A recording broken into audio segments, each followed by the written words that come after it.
Aloha and good afternoon. Thank you for joining us here on This Is Now. First today, Vice President Kamala Harris and former President Trump took time off of the campaign trail to commemorate the September 11th attacks that took place 23 years ago today. The brief pause in political rhetoric follows their first meeting last night in a heated presidential debate. Skylar Henry has the details from the White House.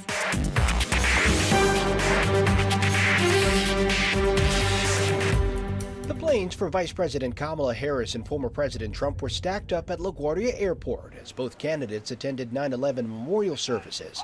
And the rivals shook hands at the Ground Zero ceremony Wednesday morning. Kamala Harris, let's have a good debate. Nice to see you. Have fun. Thank you. Hours earlier, Harris met Trump with a handshake as the two faced off in their first and likely only presidential debate. For Harris, that meant going on the offensive, needling Trump about things like the crowd sizes at his rallies. And what you will also notice is that people start leaving his rallies early out of exhaustion and boredom. Trump hammered his signature issue, immigration, but also repeated a baseless claim about migrants in Springfield, Ohio. They're eating the dogs, the people that came in. They're eating the cats. They're eating the pets of the people that live there. A spokesperson for the city of Springfield told CBS News there is no evidence of pets being harmed by immigrants. The false claim blew up on social media, dominating the post-debate comments from voters watching at home.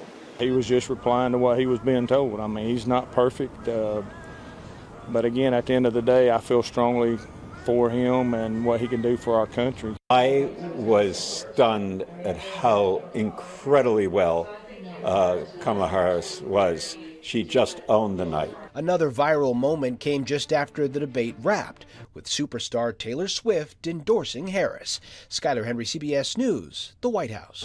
Today marks 23 years since the September 11th attacks. If you're looking for a public event here at home to reflect on the occasion, there are a few happening. One is this evening at Honolulu Hale near the Eternal Flame. Casey Lund has a preview.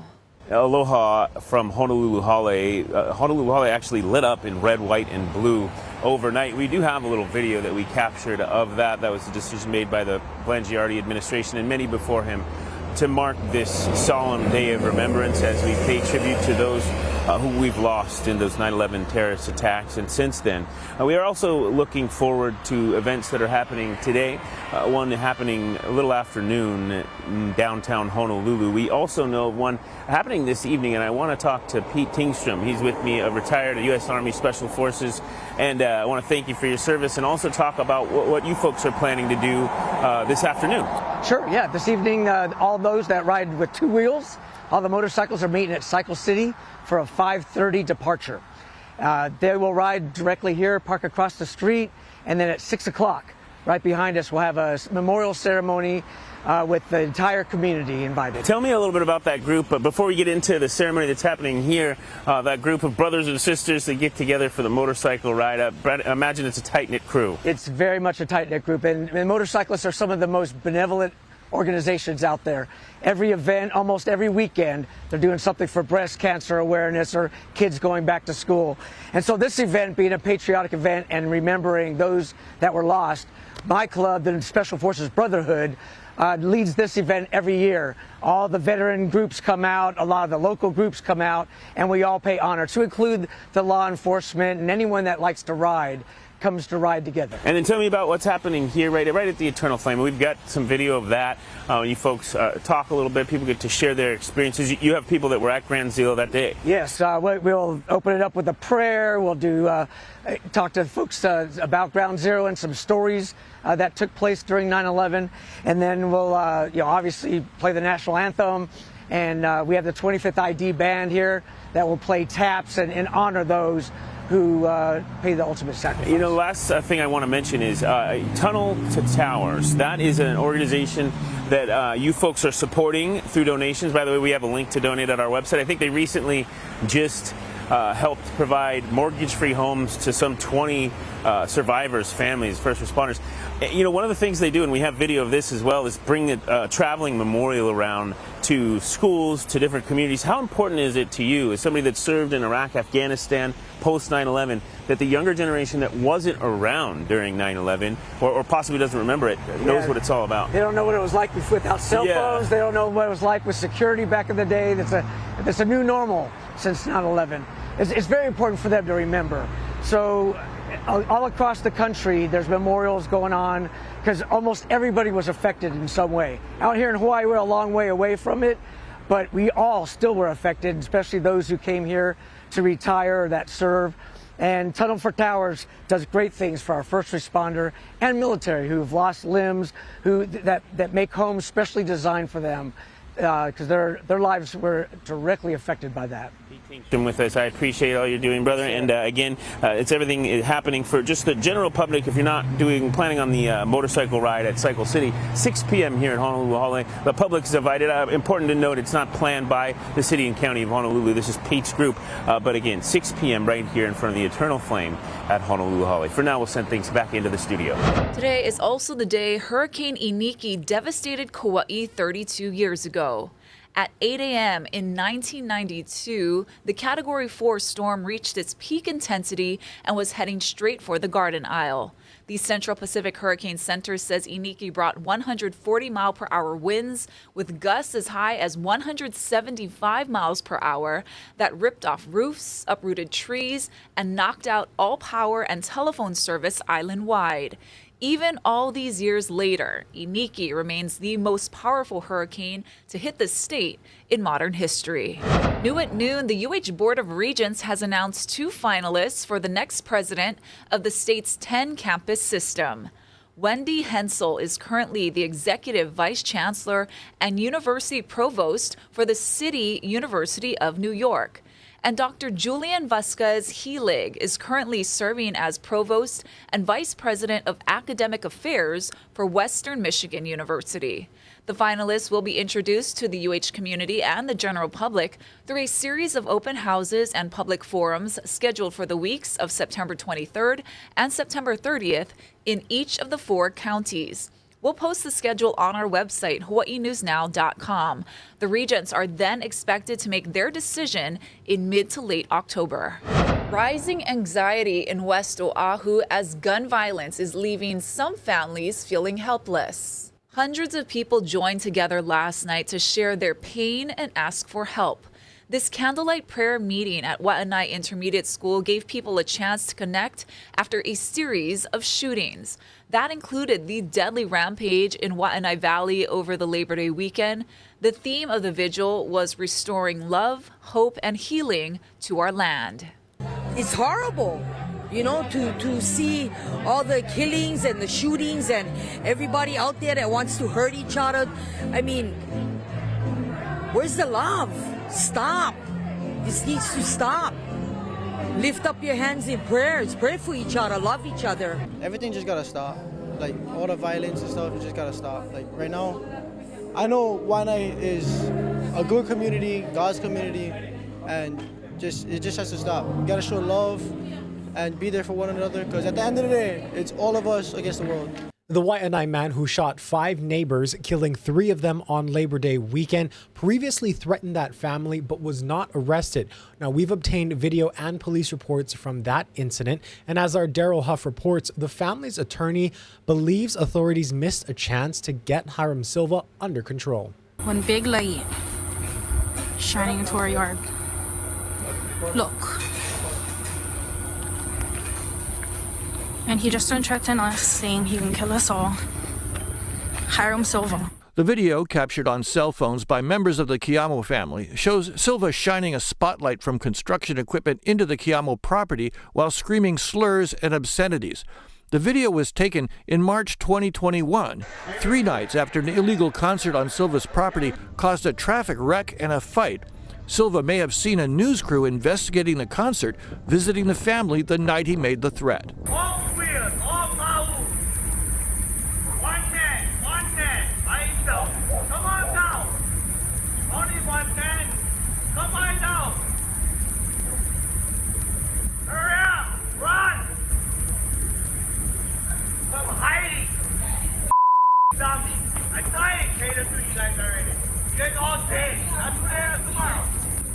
Yep. Get over here. The family called police, and officer reports show officers were instructed to arrest Silva for felony terroristic threatening.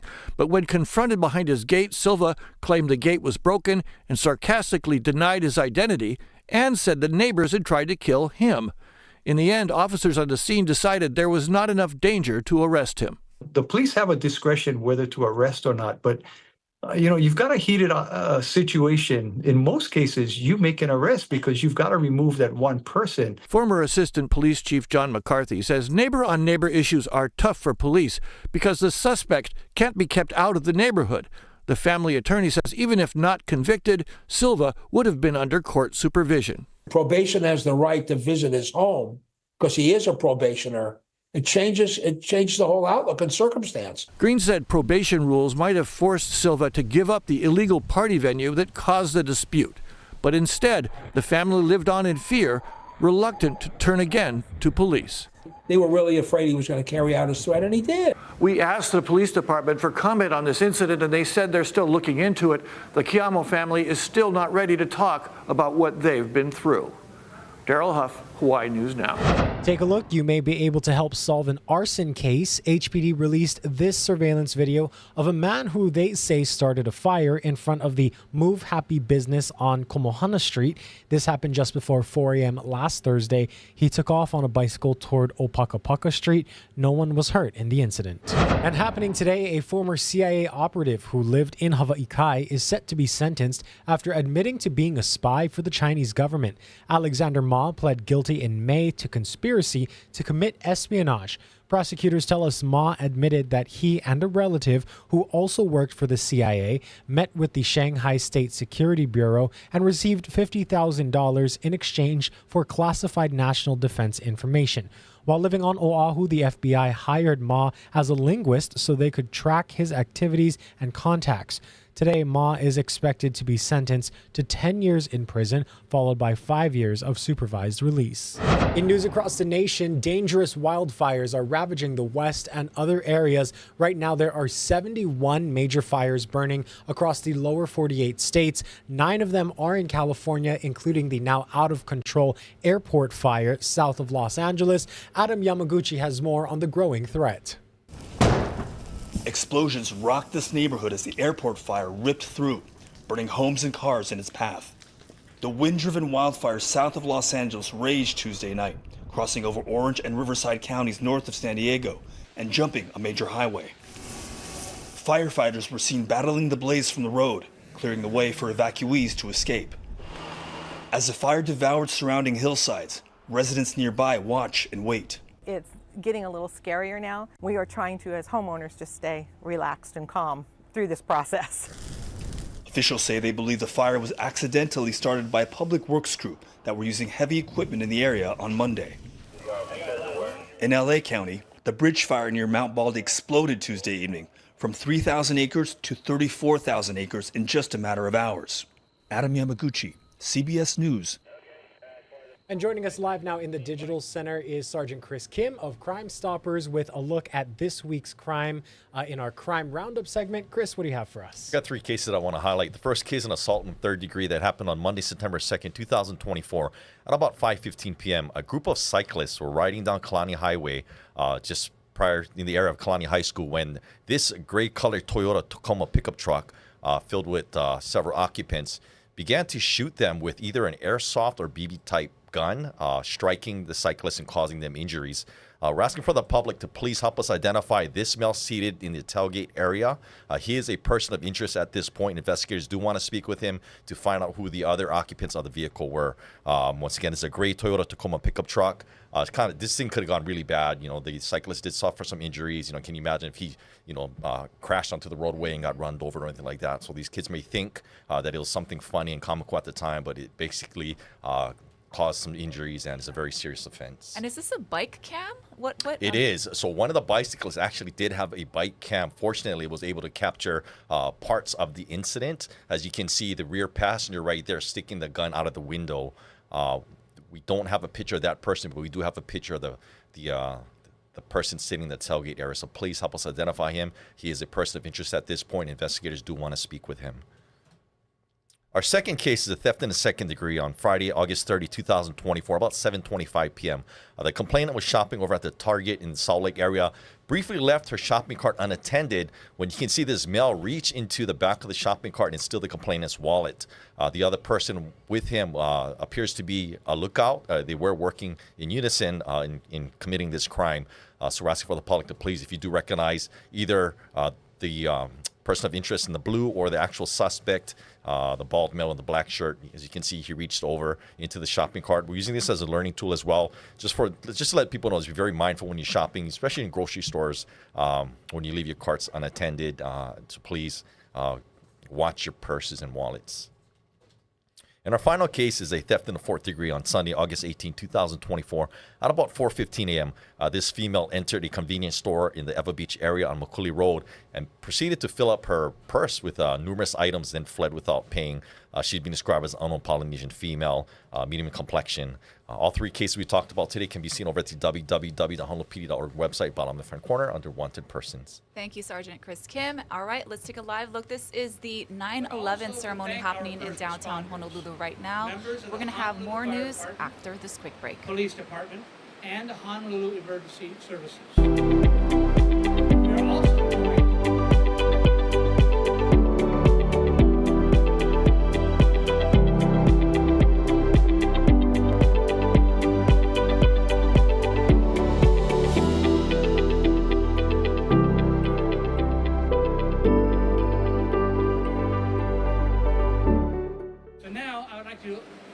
up our mayor, Mayor Blangiardi, if you would please have a few words. Thank you, Jerry. Well, first of all, I want to thank everyone for coming.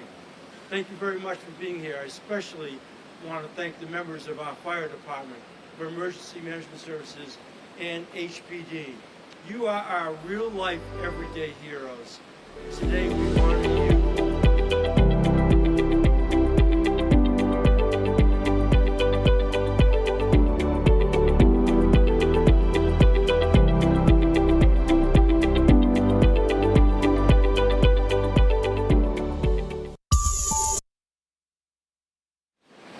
It's been a privilege to be here as we honor and remember those we lost on September 11th, 2001.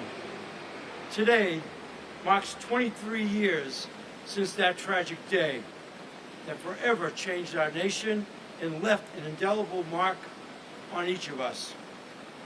So as we gather here in Honolulu, far from where those events unfolded, we are all reminded that the impact of that day reaches across all distances and connects us through shared grief, resilience, and a commitment to never forget.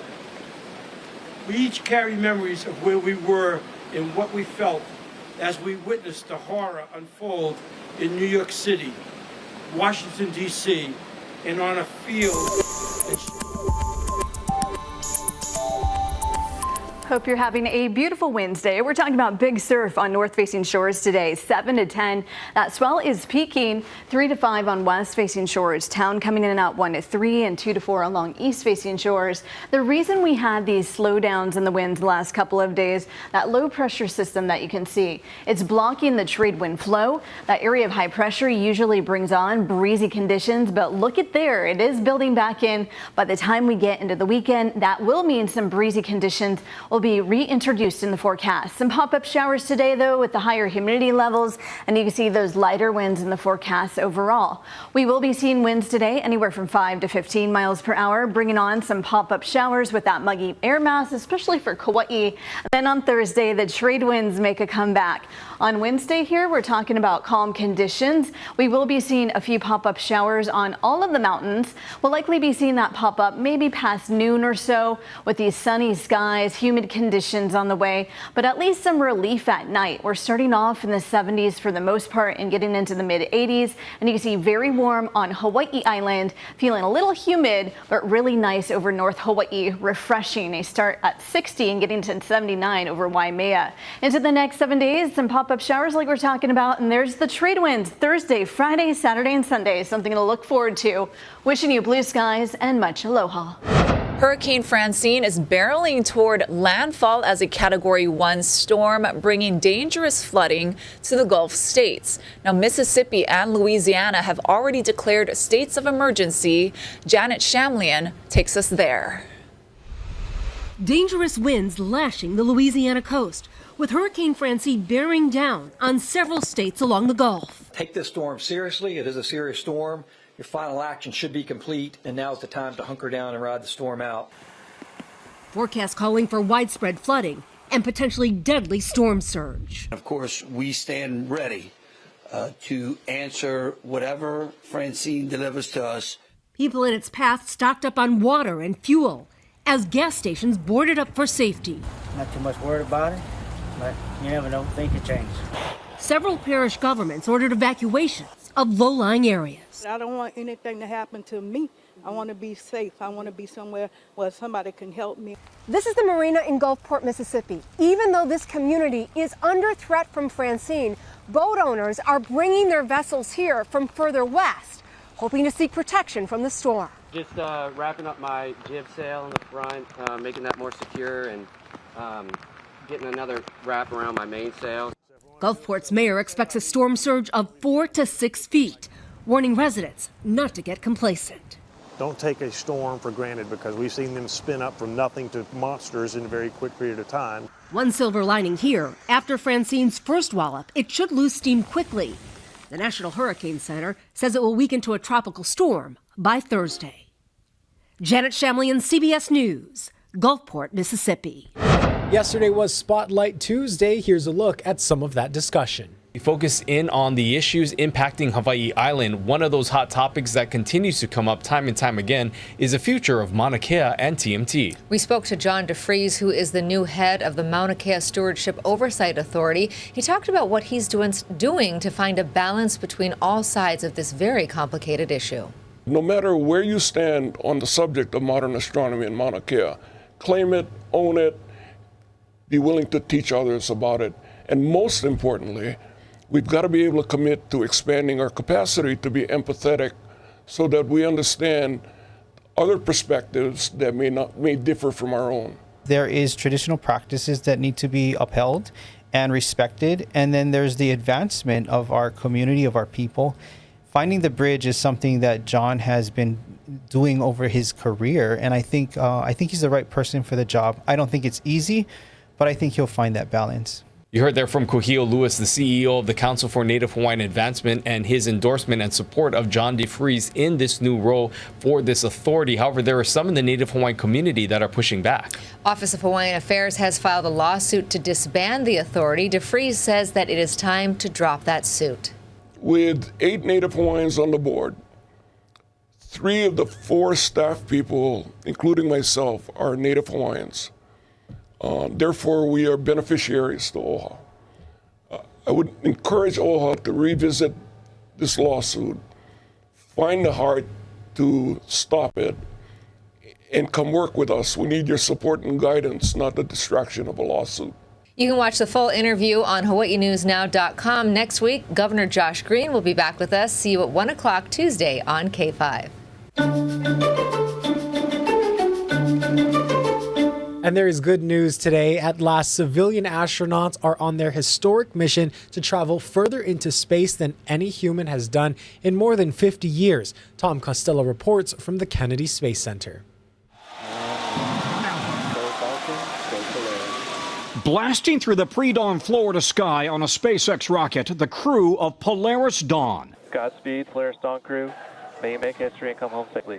4 commercial astronauts determined to make history. We can see the crew remain with their visors down in the locked position. Late tonight, they will have traveled 870 miles from Earth, the furthest any human has ventured since the Apollo missions. In command, Jared Isaacman, the billionaire entrepreneur paying for his second space trip. Pilot Scott Petit, mission specialist Sarah Gillis, and medical officer Anna Menon. Passing through the Van Allen belts of high radiation, the crew will record their own exposure levels for future SpaceX moon missions. Then on Thursday, wearing brand new spacesuits, the first commercial astronaut spacewalk, leaving the entire spaceship open to the vacuum of space. Objectively, it would be the riskiest part of the mission. It's also the one that's received rightfully probably the majority of the last 2.5 years of attention. And they'll be flying too high to rendezvous with the space station in case of trouble. The mission also part 2 of a massive fundraiser for St. Jude Children's Hospital. We also believe it is important to address the challenges that we face here on Earth today.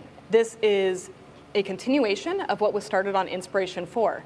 They raised over $250 million for St. Jude, and we are continuing that. This is a 5-day mission splashing down on day 6, probably off the coast of Florida in the Atlantic Ocean, weather permitting. And let's send you live again as we take our final looks at the 9/11 Remembrance Ceremony happening in downtown. We'll have more on this coming up in later editions of Hawaii News Now. Thanks for watching, everyone. And United Flights, who on this day were truly the first responders.